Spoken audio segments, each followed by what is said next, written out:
Hello friends, स्वागत है आपका स्टडी पाठशाला में। कल हमने आपको अपभ्रंश के बारे में बताया था कि हिंदी अपभ्रंशों से होकर किस प्रकार गुजरी, किस प्रकार उसका विकास हुआ।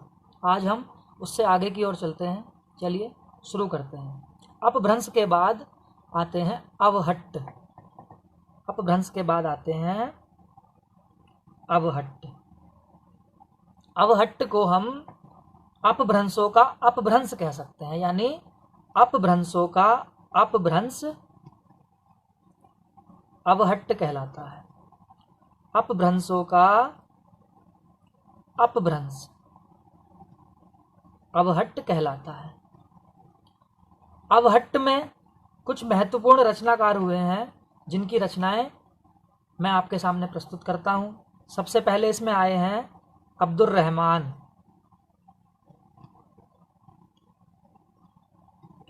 अब्दुर रहमान जिनकी एक महत्वपूर्ण रचना है स्नेह रासक, या जिसे हम संदेह रासक भी कह सकते हैं। उसके बाद इसमें आते हैं ज्योतिश्वर ठाकुर।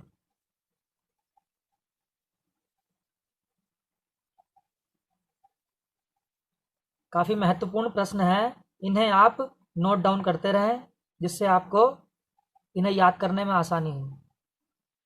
ज्योतिश्वर ठाकुर की महत्वपूर्ण रचना है वर्ण रत्नाकर। ये यूपीटीईटी, यूपीएससी इस तरह के एग्जाम में ये प्रश्न पूछे जाते हैं। इसके बाद आते हैं विद्यापति। जो महत्वपूर्ण परीक्षा की दृष्टि से होगा वही मैं आपको बताऊंगा। इस जो विद्यापति की जो महत्वपूर्ण रचना है वो होती है कीर्तिलता।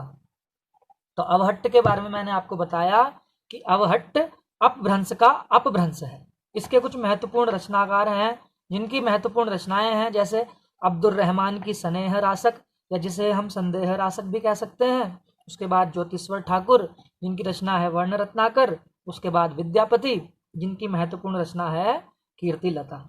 हिंदी अपभ्रंश अवहट्ट इन चरणों से गुजरती हुई प्राचीन हिंदी की ओर अग्रसर होती है। इसके अंतर्गत हम कुछ भाषाओं में जो महत्वपूर्ण कवि हुए हैं उनकी रचनाओं की ओर हम बढ़ेंगे। हम सबसे पहले चलते हैं अवधी भाषा में। अवधी भाषा के अंतर्गत अवधी भाषा के महत्वपूर्ण कवि तुलसीदास जी हैं और मलिक मोहम्मद जायसी हैं। तुलसीदास जी ने अवधी भाषा में रामचरितमानस की रचना कर अवधी भाषा को महत्वपूर्ण रूप प्रदान किया और इसे बहुत ऊंचाई तक ले गए। अवधी भाषा के अंतर्गत जो इसे प्रतिष्ठित करने का श्रेय है वो सूफी कवियों को है, जिसमें सबसे पहले आते हैं कुतुबन, जिनकी महत्वपूर्ण रचना है मृगावती। इसके बाद मलिक मोहम्मद जायसी, जिन्हें हम जायसी भी कह देते हैं, जिनकी महत्वपूर्ण रचना है पद्मावत। बहुत ही महत्वपूर्ण परीक्षा की दृष्टि से यह प्रश्न है कि पद्मावत किस कवि की रचना है, तो आप बता सकते हैं कि यह जायसी या मलिक मोहम्मद जायसी की रचना है। इसके बाद आते हैं मंझन। अजीब सा नाम है ना इनका, मंझन। इनकी रचना है मधुमालती। इसके बाद आते हैं कवि उस्मान। सूफी कवियों में इन कवियों का महत्वपूर्ण स्थान है। उस्मान की जो महत्वपूर्ण रचना है वो है चित्रावली।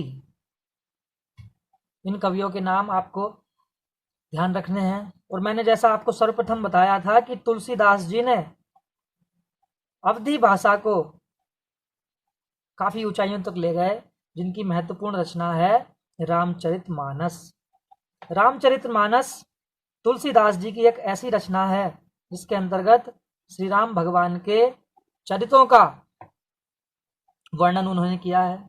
इसके बाद हम आगे बढ़ते हैं कि हिंदी की जो सर्वप्रथम रचना मानी जाती है उसके बारे में मैं आपको बताता हूं कि जो हिंदी की प्रथम रचना है उसका क्या नाम है।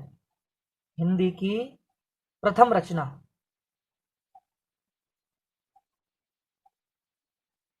हिंदी की प्रथम रचना जो है वो कवि गंग द्वारा रचित, कवि गंग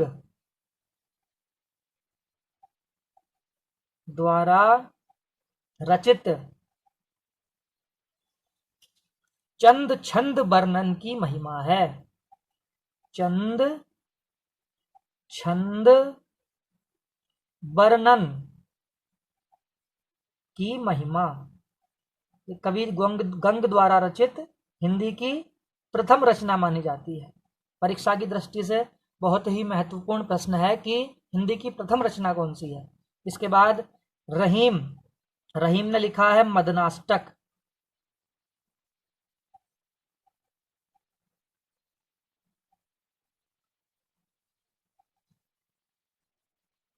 आलम ने लिखा है सुदामा चरित।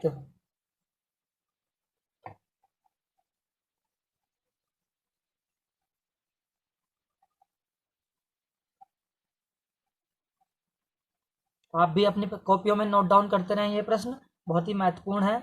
इसके बाद जटमल, जटमल कवि द्वारा रचित गोरा बादल की कथा।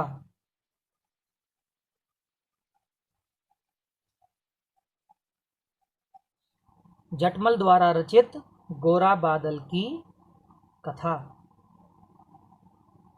काफी महत्वपूर्ण रचनाएं हैं, आप इनका कंठस्थ कर लें।